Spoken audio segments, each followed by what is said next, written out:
Ladies and gentlemen, welcome back to the Flex Network. I'm your host, as always, Shane Seeley. You can follow me on Twitter at the Flex Network 1. I'm joined by the incomparable Alan Seslowski, yes, aka Season Long Says. Follow his ass on Twitter at Alan Seslowski. Brother, how you doing? I'm hiding from the coronavirus. I am locked up in parts unknown, staying away. But let me ask you something before we start off. What was your process with coronavirus? Up until about Monday, I wasn't goofing on it like a lot of these people on social media, but I wasn't taking it too seriously. And then, like many other people, I saw that Joe Rogan interview Michael Osterholm on that podcast, and it just made me think about it differently. And I started taking the precautions, the social distancing, and like everybody else, obviously we don't know what's going to happen, but I've been kind of staying away from people and limiting my exposure to people. What have you been doing over there? Honestly, kind of the same thing, like just being smart. Like we had our first case confirmed in Calgary about a week and a half ago. But actually, what it kind of hit home was that a kid in one of a work daycare downtown, actually the same building where my brother works, that kid tested positive for it. So it kind of hit close to home. And so in general, like my company right now, it's half our office is in, half our office is out. So I'll be working from home for the next week, which it's different, right, than being in the office. But at the end of the day, it doesn't really change too much. Yeah, a couple interesting things I'd heard about this was that if you're going to do your part and practice social distancing, stay home, and just avoid contact, it actually should take advantage of it in a sense where there's not often our lives move around. It's not often you get to sit, be still, kind of re-up your health a little bit. We're always on the go. We're lacking sleep. Do things that are good for yourself. People pay a lot of money to do retreats like this for an extra week or two of her. It could be 5 or 6 weeks that we're having to do this, and people forget as time goes on, and no one takes it as seriously until something happens to them. You said you heard it happening to someone that you were connected to. So that's what I'm doing. I'm just doing kind of stilling myself. We're still doing these podcasts for the people, and we won't make this a coronavirus podcast, but I'd be remiss if we didn't at least mention where we were on it. And but there's people are starved for football content right now, and let's give them what they want, baby. Give the people what they want. The one thing I'm going to add though, Al, is that not having kids is a plus. Having a 6-year-old and trying to find stuff to do that's kind of like outdoorsy. And I was telling you it was minus 20 Celsius here for the last couple of days. So we're getting some cabin fever, but different ball game. I don't have children, you do, and I'm getting this to be like a meditation, sort of recalibrating time, and you are in hell and understand what what teachers go through, and I can only understand. That's why the parents are like, open the schools back up. We don't care about the virus anymore. Let us out. It's hilarious. The one thing, the last thing I'll mention about is that you really, it's funny. It's like we've all heard all the toilet paper jokes and all that kind of stuff, and it's funny to watch the people make dumb jokes online about it, and some of them are funny, but it's like it's the people that make the stupid jokes and call everyone else idiots for stocking up on toilet paper are the people who I think are usually idiots in real life anyway. Not the people taking the toilet paper, but the people calling the people idiots. I mean, I saw a couple funny memes online, like the one where it says we used to cough to cover up a fart. Now we fart to cover up a cough. I mean, it's clever. It's clever humor, I get it. But some of the other ones are just so stupid. It's people think they're funny, and most people just aren't. Well, to kind of segue to the football talk, we're going to talk about a little bit about free agency, which is coming up. So we're recording this on Sunday, March 15th, which tomorrow is the official. What do they call it? Legal tampering. That's one of the dumbest names. I just got to say, legal tampering. Like that's just isn't kind of an oxymoron. But because how would say like the open negotiation period or something like that? Like that seems a little bit silly. But so it starts tomorrow. We're starting to see some of these deals solidify.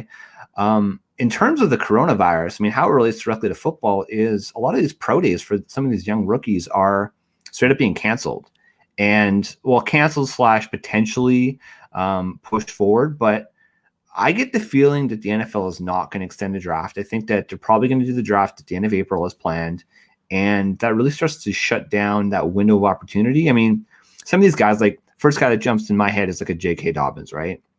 where people were talking about, okay, this guy's going to wait till his pro day. He didn't really test at the combine. He's a high profile prospect, right? Like his draft stock may have maybe been diminished like slightly, but for the most part, a team kind of knows what they're going to get with this guy, right? It's these tertiary players that really, like, these guys who might be undrafted rookies that the teams will come and say, okay, this is a guy I'm going to target. He doesn't end up get drafted. I feel like those are the players that are going to get hurt a little bit more in this, and it's just going to be interesting to see. Yeah, I mean, that's definitely one way of looking at it. I've read that take before, and I think that's a smart, thing to say, but could go the other way. Teams could say, hey, if they have a relationship with a guy's agent, they might say, hey, this is someone that you didn't get to see test at their pro day. I highly recommend you bring him into your camp at least, or come check this guy out. So they might be more open because they don't have any prejudices or biases against a guy that they missed at pro day. In fact, they might be more intrigued. So it'll probably balance out both ways. I don't think it's the biggest deal. It's just different. That's all. Yeah, that's just it. It's different. So CBA was ratified. Officially, we have 10 years of labor peace. 11 years because they're adopting it. Yeah, because there was one deal left, 1 year left on the current deal. And then they were going to have 10 years, which, do you want to talk CBA first? If you thought it was a good CBA, let's do it. Okay. Well, you want me to start? I think it was not optimal for the players to sign the deal right away. There was no rush. I don't know why they needed to sign it now. There was still another year left. And the biggest trade chip they had was the 17th game. I just, it's funny. I had heard Aaron Rodgers say that during the last bunch of negotiations, a 17th game was a non-negotiable for the players. And then during this one, it became a non-negotiable for the owners. Like they were getting that 17th game. It's just how much value the players were going to extract for it. And just based on what I read in the headlines and the smart people that I listened to, it doesn't seem like they got the most they could for that major concession. What was your thought? Well, I think what was interesting, well, first of all, it wasn't a landslide vote for yes either, right? It was about 51% in favor and less than 80%. It was something like 79 odd percent of players actually voted. So the general thought that, or like what I've heard anyways, is that a lot of the players that voted in favor are those lower salary guys. So it's kind of your fringe roster type players. And these are the guys that have the less certainty, right? It comes down to job security in the end, right? And these higher value players, the higher end free agents that are coming in, yes, there's some general uncertainty, right? If you're trying to sign a long-term deal, but the NFL is in the business of printing money. So there's going to be money to be made, and those long-term deals are probably not quite as risky. Wow. But it's these fringe players, that guys that want to maybe try to get a 2-year deal. Or just get a team, right? Yeah, well, it's important to say why they voted for that. Okay, so 65% of the league makes the league minimum. It's around $500,000. Okay. And what this CBA did was give those guys an immediate $100,000 raise. So, of course, if you're making $500,000, a lot of money to you and I, but still a lot of money to these guys too. Absolutely. Making $600,000 is a 20% raise. You're like, oh my God, I want to take that. But what you're sacrificing for it, again, because the idea was, I think under the current CBA, the player owner split of revenue was 47.5% for the players. And at one point they had, I think it was closer to 48.5. They lowered it a percentage point on the last negotiation.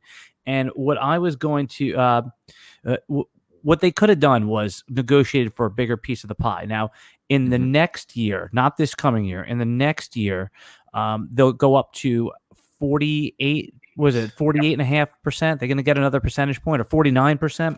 But so it's 48%, and then once that 17th game kicks in, whenever that happens to be, it'll be 48.5. Right. So then that's it for 10 years. Like why doesn't it ever get to 50%? And if that's such a good deal for the players, why isn't there an opt-out? Andrew Brandt, which is a great podcast if you haven't heard it. He has a podcast called The Business of Sports where he broke this all down, and it just made a lot of sense. Like, why be stuck into a deal that is a decade long? Why not say, okay, after 4.5 or 5 years, either side could opt out? So the owners were giving concessions that that they didn't even care about. They're like, okay, you want less practice time? No problem, less practice time. Oh, you want less time in the facility? Sure, no problem, less time in the facility. Coaches hate that, but players, I mean, those were non-economic concessions that the owners made. I thought that they could have, again, extracted more in the form of percentage point or at least a very minimum and opt out after a handful of years. Well, now you're stuck. If you're getting drafted anytime in the next 5 years, this is the CBA for you. Yep. You're not going to outlast the CBA. Well, so I haven't dug into like the minute details of it by any stretch of the imagination. But, one of the things that they tried to talk about is, you brought up the rookies. It's getting, like, for example, the running back position, right? The running back historically is the most productive when they're younger, when they're rookies, and they can have an immediate impact right when they're drafted, which is not the case for a lot of these positions. And yet it's the running back that doesn't really have the lasting power in terms of the salary, right? I mean, we've seen all these big deals, and we've talked about it at nauseum about when these call it workhorse backs get their deals and they get like Ezekiel Elliott money, it kills the team long term, right? Whereas if they can somehow pay these guys a little bit more on the early part of their career, then it benefits these players that are probably not going to get these massive salaries, I think, in the future, because teams are getting smarter. Yeah, and what they could do is there was no rush to do a deal. So the owners wanted to get have labor peace because they wanted to get a deal done with the network. Okay, so the players, that was their biggest negotiating piece, in my opinion, that they could have waited till next year. And then there would have been, and then the fear amongst some of the players was, oh, it's not going to be as good of a deal next year. How do you know that? It might have been a better deal. There's no, they said, well, it's an election year, ratings will go down. Who's turning off the NFL to watch election coverage? You know what I'm saying? Like, I'm not, you're not, anybody I know is not. Nobody even watches the network news for election information anymore. They check if on they their care, phone. they'll PVR the news and they'll watch it after the game. Yeah. That's what again, it's not that they got zero. It's just that I don't think they got enough for what that coveted 17th game is. And then obviously they added two more, another round of playoffs as well. There's two more playoff teams. So, I mean, listen, as a fan, I'm happy. For fantasy, we'll figure it out. Yeah. But, and it's done. So, there's not going to be a work stoppage. Was it an optimal hit? Maybe, maybe not. Who knows? But we have it. So that said, the first ball to drop was Ryan Tannehill got an extension. That's right. There was some rumors that Tom Brady might go to Tennessee. I never bought those for a second. I thought they were crazy. Everything looked good with Tannehill in Tennessee. For fantasy, does this give you confidence in who? In the receivers that were there? I mean, it's still going to be a lower volume passing game, higher reliance on Derrick Henry as business as usual there. What are your take on Tannehill signing the long-term deal? So my general feel is that, I mean, look, Tannehill is, I think, a slightly better than a game manager. He kind of gets hacked a lot. I think that the Miami offense for years was inept, but Ryan Tannehill showed that he could be productive, and he showed that he can win games. A lot of people are saying, "Oh, this is Joe Flacco 2.0," but last I checked, Joe Flacco won a Super Bowl, right? And that's what Tennessee's in the business of doing. So to talk about the actual fantasy impact, look. There's not going to be, I don't think there's going to be two legitimate wide receivers you can play in fantasy, but AJ Brown is going to be good. And I think he's going to be one of those fringe wide receiver ones, high-end wide receiver twos. And we've seen that just even in draft season coming early. I think you're going to get a deal done with Derrick Henry, or at least franchise tag him, which is, again, that's good. It's stability. They already got rid of Dion Lewis, which probably means they're going to probably go and draft a young running back to help offset what you're going to have to pay Derrick Henry. And then Jonnu Smith, man, like, this is a guy who I think is on the up and up. He was productive last year. So if you've got one of those three players in fantasy, I'm okay with it. I don't mind having Ryan Tannehill as a QB2 in a Superflex or 2 QB league. I don't think I'd be comfortable with him as a QB1. I know he was super efficient last year, but he just doesn't have that same upside, right? I mean, he's so replaceable. But I would be totally comfortable with him as my QB2. Okay, so probably not somebody I'm targeting best ball, though, to be honest. All right, so let me give you a couple Ryan Tannehill stats. So I think the perception of Ryan Tannehill is exactly what you said. The reality is something different.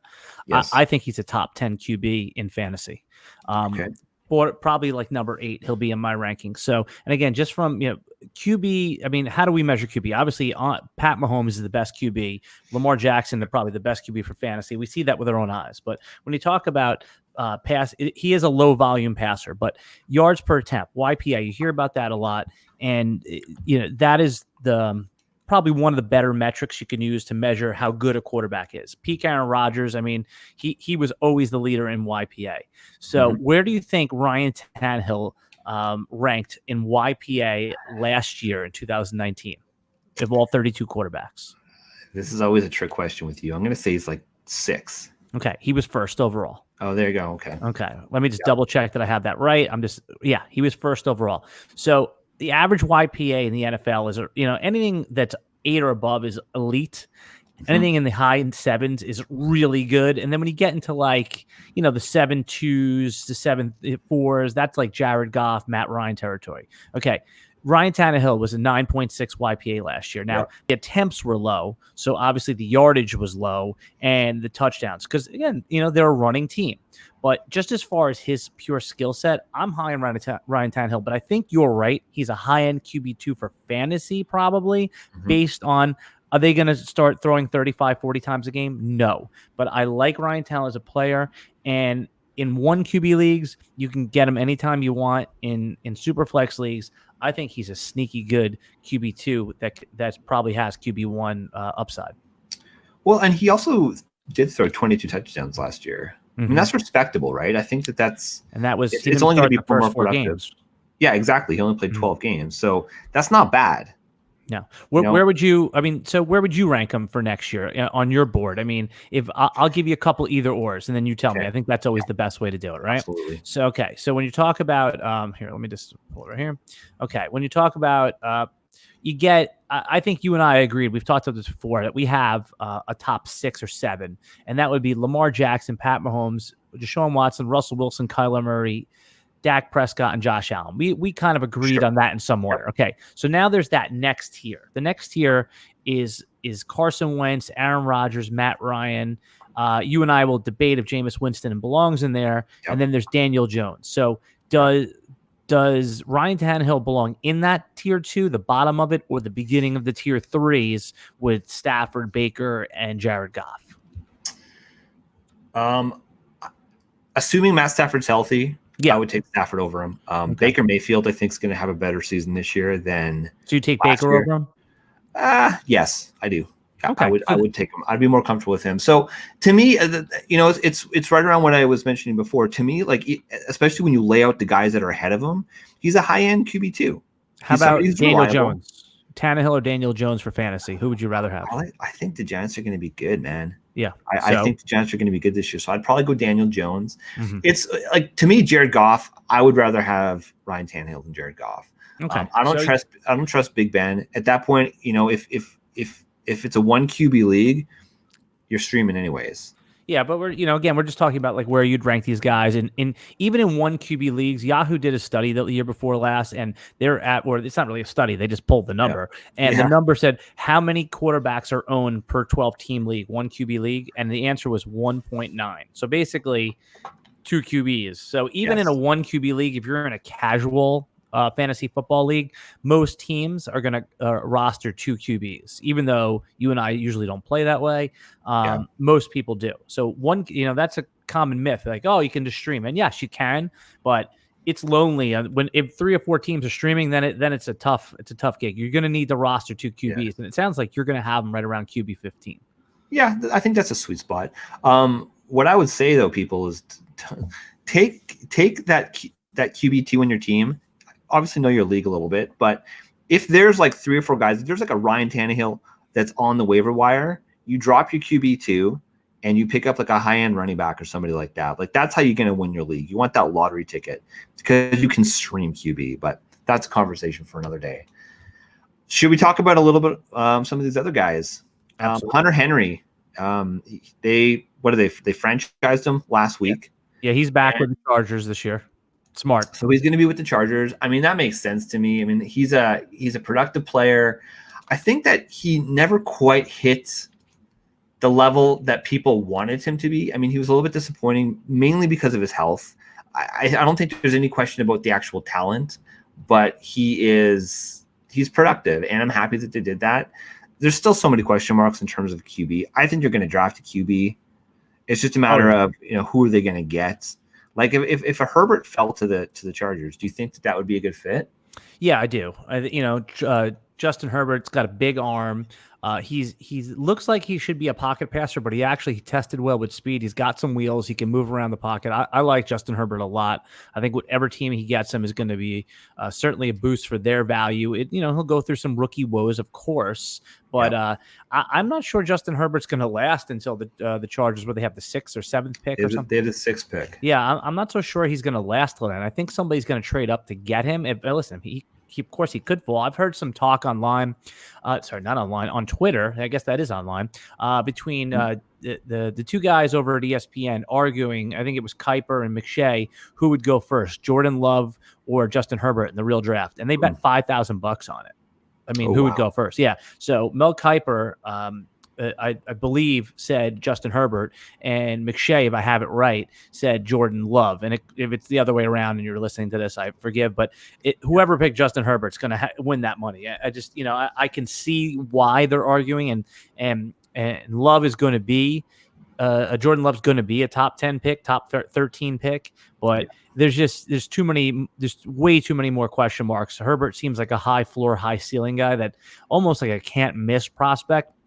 Tua, sure, he's got the higher ceiling, but I would love Justin Herbert anywhere he goes, because anywhere he goes, he's going to be the starter, right? I mean, you don't draft this guy in the top 5, and don't do like what the Giants did, where you make Daniel Jones sit for a few games. What was the purpose of that?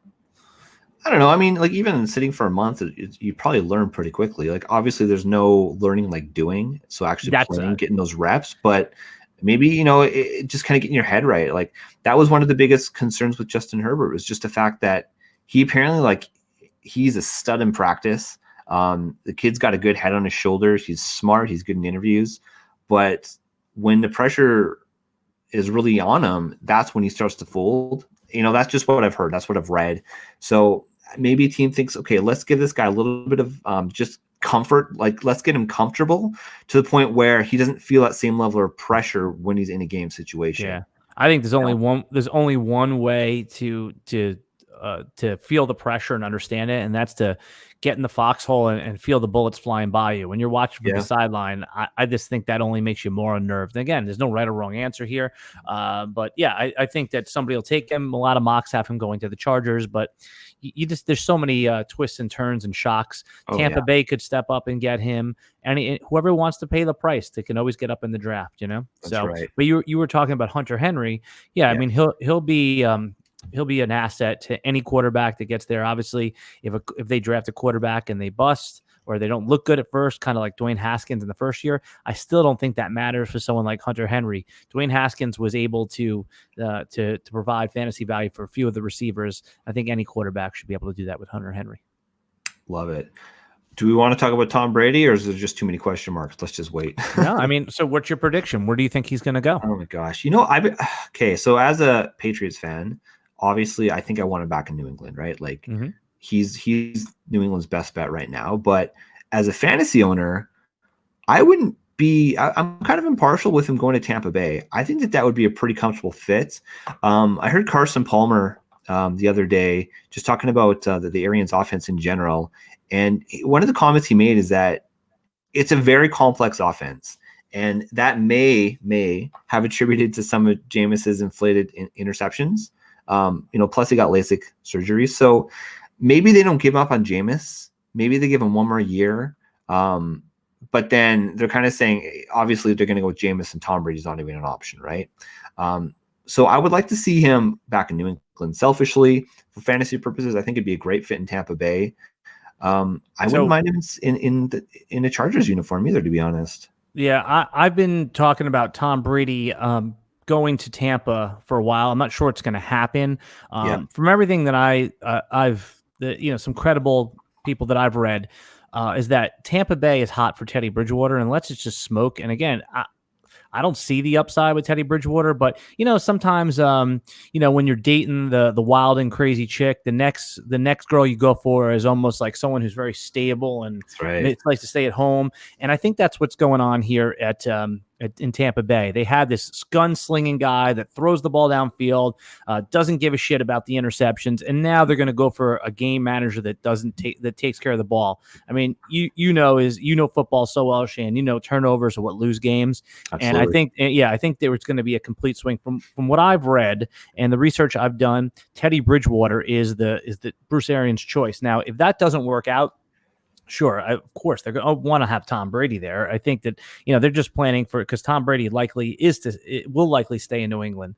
But yeah, I've been talking about him possibly going to Tampa Bay. I put out a couple videos about it. It makes a ton of sense, especially if he wants to try to win. Tom Brady wants to try to win a Super Bowl without Belichick. Yep. Some of the best weapons in Tampa, including OJ Howard. Then all you need to do is plug in a running back and you're ready to go. Yeah, and then just pivoting off that is Jameis Winston could end up in a place like Carolina. I would be okay with that. I mean, I've got Cam Newton in a couple dynasty leagues, so I want him to be productive, but I don't know. I think at this point, Carolina is ready to move on from him. Yeah, and so I was doing the math, and there's one of these quarterbacks. This is a very unusual quarterback market in the sense where there's a lot of quarterbacks in free agency that need homes, and one of them, when you factor in the QBs that are coming in, the top 3 or 4 that are probably be starters right away, one of the veteran quarterbacks is going to be left without a chair in the musical chairs game. You remember when we were kids, you play musical chairs, the music would stop, and one kid's running around, he's got no chair. And I think that's why I've been telling you to buyer beware on Jameis Winston, because I think he could be the one that is forced to take a 1-year deal and fight for his job. Something like where he's behind the starter already. And again, I think I think Andy Dalton's likely to get a starting job over Jameis Winston. Oof, I don't think I agree with you on that one. I don't agree that it's the right thing to do. I think that's actually what's going to happen. That's like the old crusty NFL. Mm-hmm. Our boy Flex Mike says, "Make Godwin great again." Cool with that. I love Chris Godwin. I think we all love Chris Godwin. Was he ever not great? Chris Godwin. Touché. Yeah. Your move, Mike. Your move. Yeah. I mean, he was great last year. Doesn't need it again. Just keep doing it. Consistent. All right, so let's move on to the running backs a little bit. Derrick Henry, we touched on. I think we both agree he's going to stick with Tennessee, or Tennessee liked what I mean. If you're at Tennessee, you got to love what you had there. I mean, you just you change nothing. Just figure out on defense how you're going to get beat up on Patrick Mahomes. I think they have a pretty good chance of being one of the Final 4 teams again. Yeah, absolutely. Mm-hmm. For fantasy, where you putting Derrick Henry in PPR leagues? Where are you taking him? Probably end of the first, like 7, 8, 9 sort of thing. Okay. Is where generally be taking him. Austin Eckler or Derrick Henry, the ultimate PPR guy versus the yards and touchdown guy. I'm taking Henry, and I love Austin Eckler. Right now, I'm just a little uncertain in terms of the QB situation, right? We're talking in a week that might change. Yep. But as of today, I'm taking Derrick Henry. Melvin Gordon doesn't have a home yet. He ain't going back to Los Angeles. What are we thinking? I mean, Miami makes the most sense. They have the most money to burn. That would allow them to, if they give him, say, a 1-year deal, pay him out the roof, give him a 1-year $10 million deal or a 2-year $18 million deal, something like that. And then you don't have to use any of those first round picks on a running back. You can fill in all the other holes. If you have Melvin Gordon for 2 years, I would say Miami is probably the most likely. That'd be smart. That'd be really smart for everybody. Stays in a warm weather climate, which I'm sure he'd appreciate. If he lands in Miami and he's got the backfield mostly to himself there, where are you drafting Melvin Gordon? Is he back in the first round again? I would say probably early second. Like, I would probably still take Austin Eckler over Melvin Gordon right now. Okay. Just because you kind of know what you're getting with that guy. You know his general situation, right? Consistent coaching staff. So there's something to be said about that. Melvin Gordon, we don't know where he's going. And although Miami, I think, is on an upward trend, there's still the Dolphins, right? Do we really trust a running back in that offense? I'm not totally sure. But that would be interesting. I mean, he's shown what he could do, right? He's very productive. He can catch the damn ball. He can be an every down player. He struggled a little bit with injuries, but he's still a young guy, so I'm okay with it. Yeah, I would be probably Okay, I'll give you something similar. You were concerned about the offense. Would you take Leonard Fournette or Melvin Gordon? Assuming he goes to Miami or just right now? Assuming he goes to Miami, because you're talking about I'd probably still take Leonard Fournette. I'm partial to that guy though, so I have an unreasonable bias, unfortunately. Are the Jaguars the worst team in the NFL? Like the team with no hope? They're just like Calais Campbell. They just traded away for a 5th rounder. Oh my gosh, it's just I don't know what they're doing there. Like Miami's bad, right? But they've got you can tell that they have a bit of a plan. Like Florio's got a plan. I don't think the Jaguars have a freaking plan right now, and that's a little bit scary. DJ Chark was a favorite of ours. I mean, he's probably going to be productive, but if they're just not like if they're just a bad team, it's scary, man. It's really scary.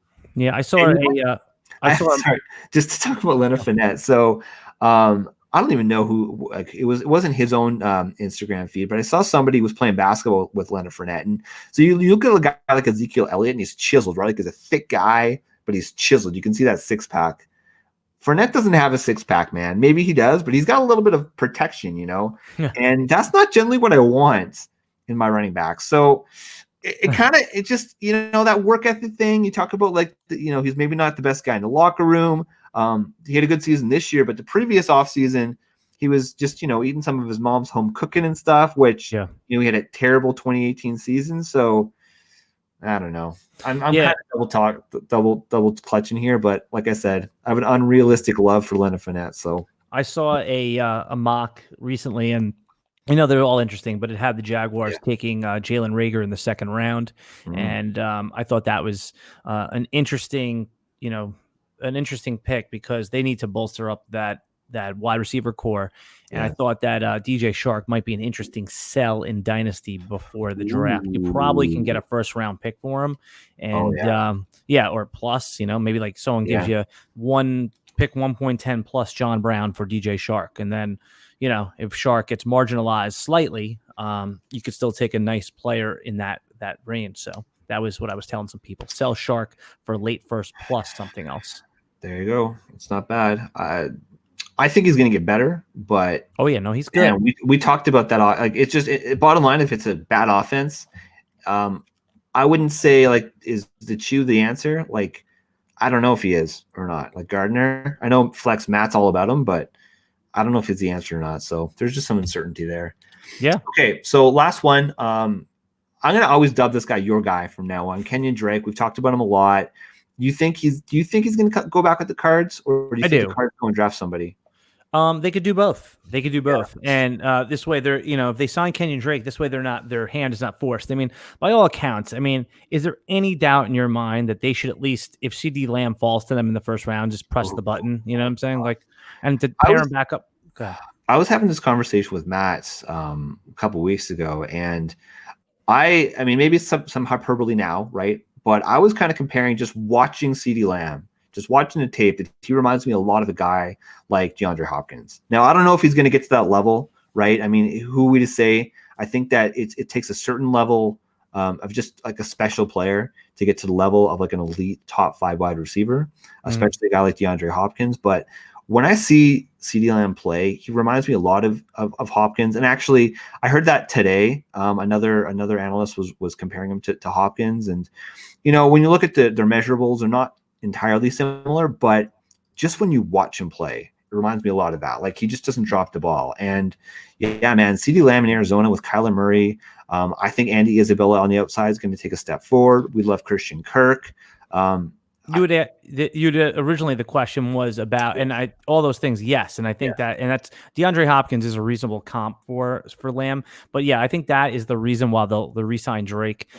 It's the perfect fit for that offense, and if they want to take a running back in the 3rd round, I mean, Drake's not going to be a 30 carry guy. So I know Chase Edmonds is still there. I'm full steam ahead with Kenyon Drake just because I think he's good, and if they draft a running back that that's their future, they're not going to be able to hold Drake more than one, hashtag 2 to 3 years, right?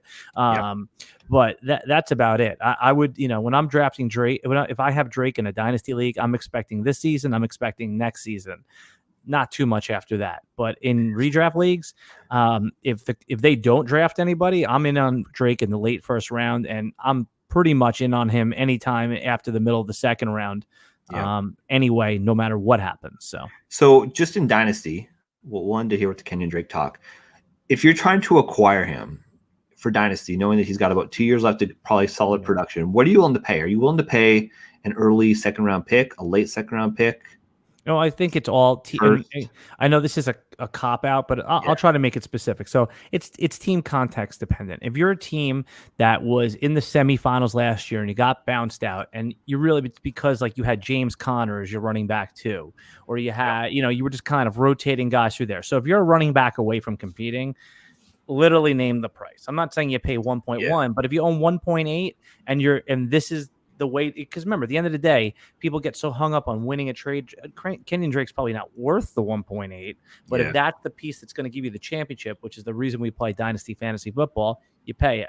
Now, that's a good point. People kind of forget the whole point of this. It's not about the trade. It's about winning your damn league. Right. Winning the league, not winning the trade. And you know me, sometimes I'll overpay for a guy I think I need to win that year. So if that's the piece that you need to win, then if you're just kind of a middle of the road team and you want another good running back, then sure, you probably, it's risky to give up a first round pick, but Kenyon Drake's going to produce and he's going to have probably more value.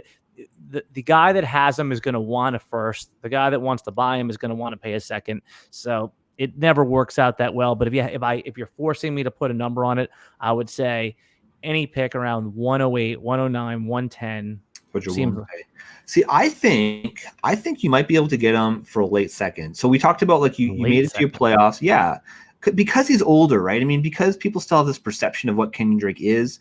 If you went and made an offer today, so before we know where he's landing, there's more risk associated with that. Maybe somebody's willing to say, listen, I'm cool with, like, it is a deep rookie class. If you can get some of these late second round picks and shore up some of these high upside wide receivers, or even like a Keyshawn Vaughn or somebody like that who might fall to the end of the second round, these are the kind of players. Sorry? You said he's older. Do you know how old he is?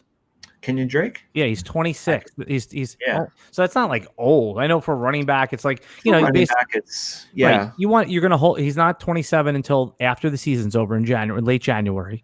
Mm-hmm. So you have him all this season. You have him his age 27 season, still his peak, and you probably still get something decent out of him that third year. But you're gonna want to sell him, in Dynasty. So, I wouldn't worry too much about Kenyon Drake as far as age. Again, there's old players that have a lot of miles on him. As we know, he was criminally underutilized in the last 2 or 3 seasons anyway. So, he might be age 26 in age. He's probably age 24 in wear. Yep. So I like to use Spot Track when I'm looking at just in general with salaries and that sort of thing. They have this new tool now where it's that you can click and it'll suggest what the kind of the market value is for Kenyon Drake, and so they're putting him at about $5.5 million, so just under an Austin Eckler. I think that a team is willing to make that investment, and it's not a huge cap hit. And we talked about like David Johnson still on the books in Arizona. $5.5 million, if they can get like a 2-year deal with Kenyon Drake, I don't think that'll break the bank for them. They've still got a lot of young rookies on their rookie contracts, especially like their QBs. So think about this: Austin Eckler's getting $6 million a year. It's pretty good money for a running back, right? I mean, it's about top 12 money. That's only so with the new cap, that's less than 3% of the cap. I mean, for a guy that's going to give you that much production, and I'm talking about Kenyon Drake. Of course, we know it about Austin Eckler. A guy who's going to be that involved in your offense, 3% of your cap, $6 million a year. Seems like very worth it to me. So you're estimating just $200 million for the cap, or is it official? About that, give or take. I think the number was something about there. But I mean, what are we talking about? 3.5%. I mean, it's not gonna. That's what you pay for one. It's going to be probably one of your top 3 producers in the offense. Yeah, absolutely. Okay, so I want to talk to you a little bit about some of these rookies in best ball. But before we get to that, are there any other free agents you want to discuss, or we've hit all the major guys?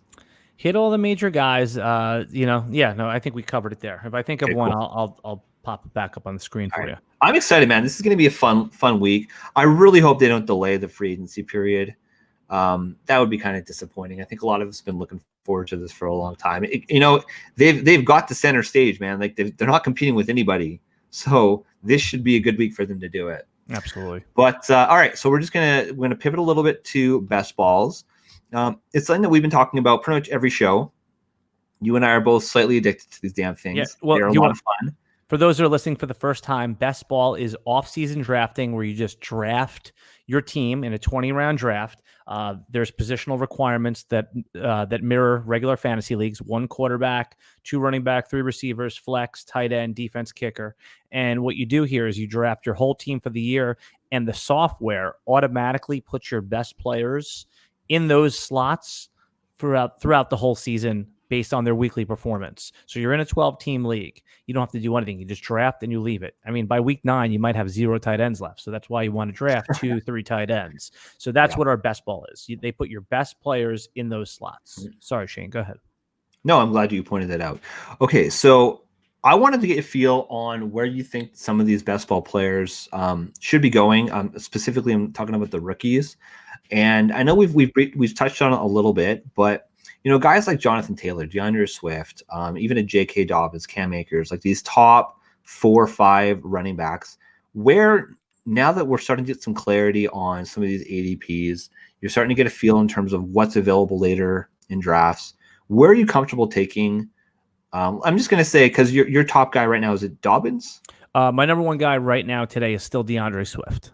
Swift. Okay, so let's just talk about Swift, Dobbins, Akers, and Taylor. Mm-hmm. Where are you looking to take, say, Swift and Taylor?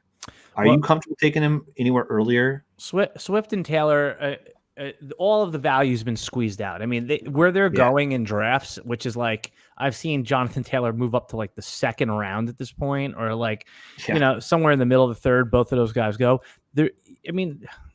If they end up with their own backfield, sure, it could go. I just don't think at that point of the draft, as I told you, that it's worth taking them until they know, because you'll be able to get them there once you know the landing spot. And if it's a little bit better, you're going to be happy to take them in the 2nd round. But why take them with the risk that they can end up in a 3-person committee? There's no reason to take those guys. There's no value in it. The guy who I think has the best value of the top 5 or 6 running backs is Cam Akers, because he is right there, neck and neck with those guys as far as talent. He's definitely a little bit tier below, but what if he ends up in the most ideal situation? You don't have to take him until the 7th round. So just based on price, Cam Akers is the only one that I'm taking before we know the landing spot, only because just so much can go wrong. In best ball, if you strike out on your 3rd round pick, it's so hard to recover unless you hit big later on.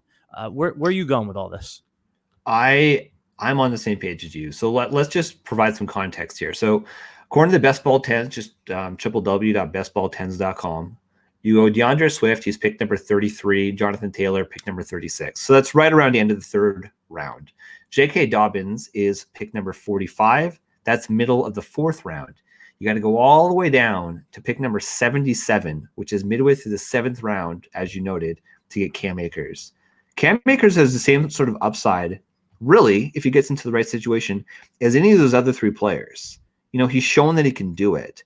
And that to me is the guy. In fact, the draft that I just finished, I got him at the end, right around the 7th round as well. And I think that's absolutely the right spot to take him. Yeah, I mean, Clyde Edwards-Helaire goes around before, and again, that's fine too. But when you talk about just the best smart value before landing spot, we have identified Akers as the guy. Now, the other rookie running back that I was getting in the 20th round pretty regularly, but before the combine, was AJ Dillon. He's moved up. He's still at a great price in the 14th round, but because he could end up in a great spot. And he really impressed me at the combine. He's a huge back with amazing speed. And a lot of rankers don't even have him in their top 10. I've moved him into my top 5 or 6 guys. He's going to be he'll move the most for me depending on landing spot, and obviously depending on when he's drafted. So something that gets ignored, Shane, sometimes is the order these guys are drafted. I think that the more I look back, that's very important. So when you have a player that's drafted before another player, we need to pay attention to that, especially when you talk about running backs, because that's investment, that's draft capital in those teams. The order these guys go in is important. In the real draft is important to me when I'm thinking about fantasy. Just look at Josh Jacobs. I mean, it happened last year, right? I mean, he was pretty much the consensus RB1 in most leagues last year for dynasty leagues, right? Rookie drafts. And he was productive, and you saw it. Oakland wanted to use him. It's going to be the same thing this year. The one knock on a guy like A.J. Dillon is he doesn't really catch the ball.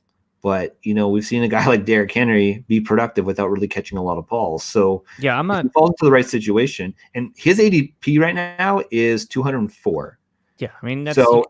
Basically, you can get him. He's moving up, though. I mean, he was like 280 Absolutely. Before the draft. Now, again, he's undrafted, essentially. When you take A.J. Dillon, you're taking him as your RB5. These other guys that you're talking about, they're your RB2, or, with Akers, he could be, your RB2 or 3, depending on your team construction. So A.J. Dillon at the price is someone that I have on every team so far. And like I said, I got him. Well, actually, I missed him on one team because I didn't realize after that he was going to move on up. His ADP is on the rise in the 14th round. Just go get him instead of a defense.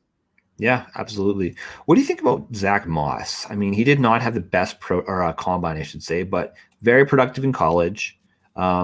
His last year, he had 1,360 rushing yards, 15 rush TDs. He still had 26 receptions for 373 yards and 2 reception touchdowns. So he's one of these guys where, yes, he did not have the best combine, but he's shown that he can be extremely productive. Where are you at on Zach Moss? Yeah, so Zach Moss can do it all, and I'm interested to see which team drafts him and where he goes in relation to the other team. But I think he could be this year's Devin Singletary, and let me explain. Not because I comp him to Devin Singletary, but do you remember last basketball season? Devin Singletary was regularly going and up until draft week, he was going in the 8th round, 7th round, and I didn't really see much of a difference between him and David Montgomery as far as situation, opportunity, and skill set. I think Zach Moss might fall into that situation early in best ball, certainly now. Yeah. I mean, he reminds me a lot of Kareem Hunt, the way he catches the football, the way he blocks, the way he runs the football. I don't know what kind of upside he has. I guess it's really going to depend on where he goes, but I like him a lot. And he's a back I'm very interested in throughout best ball season. And we probably should have identified him, but he's probably a tier below those guys as of right now. I think so. Yeah. A lot of teams and you can get him in the middle of the 12th round as well. Right now. So same thing. It's like if you're going to be your RB4 or 5 at that point, I'm totally cool with that. So, okay. So we're going to wrap things up here real quick, Al. Is there anything else you want to mention? Anybody that we may have missed? We just touched on the running backs. Yeah, we missed one guy that I'm interested to see because there's not a real NFL team that Robbie Anderson won't make better. So, but what team can't use a fast guy that's capable of double-digit touchdowns that's just been criminally, again, I've used that term before, underutilized. It just depends on where he goes to see what kind of fantasy value he has. I like Robbie Anderson a lot. I'm just trying to think of what one or two teams would you like to see him go to where you think his fantasy value could be worthy of a 4th-round pick? Spot. I'll throw a couple out there. What about a Minnesota or something like that? Because if Stephon Diggs leaves and they bring in Robbie Anderson, sure, that would be I would be very happy with that for fantasy. Certainly, Philadelphia comes to mind with Deshaun Jackson likely not being re-signed. I mean, he fits right in there, and with Deshaun Jackson, his lines would be something like, 4 targets, 2 catches, 90 yards, a touchdown. I mean, Robbie Anderson will probably command a few more targets than that. Yeah. And if Philadelphia can add Justin Jefferson in the 1st round and sign Robbie Anderson, and they have those 2 tight ends, wow, I'm going to be super interested in Carson Wentz. But I think that's best for his real value and his fantasy value. Robbie Anderson went to the Eagles. I would love Green Bay. I think he'd be a legitimate number 2 beside Devontae Adams. It gives Aaron Rodgers somebody with experience that hopefully could develop some trust with. You've heard, you've heard some discussions that Green Bay would maybe be in the market of getting one of these wide receivers. I still think they can draft a wide receiver and get a Robbie Anderson. If Robbie Anderson went to Green Bay, I would be cool taking him probably right around that 6-7 round. Yeah, I think if he's paired with Aaron Rodgers, that's where his ADP will start, but it'll get pushed up, But Aaron Rodgers, he has very little patience for new receivers. So getting him some veteran receivers like Robbie Anderson, possibly like AJ Green, I think that's a priority if the Packers want to make a run right here. All right. Okay, we're going to end it there, Al. So where can the people find you?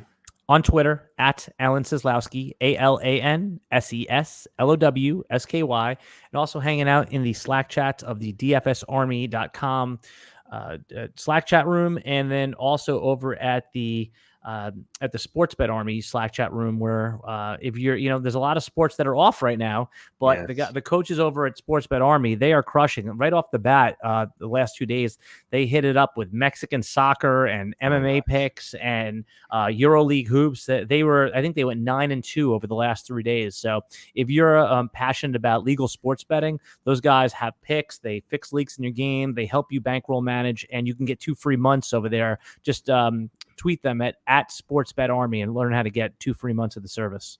That sounds amazing. Ladies and gentlemen, please subscribe to our podcast. We are the Flex Network. Follow us on Twitter at the Flex Network 1. For our boy Flex Matt, for Alan Seslowski, for Flex Shane, we are the Flex Network.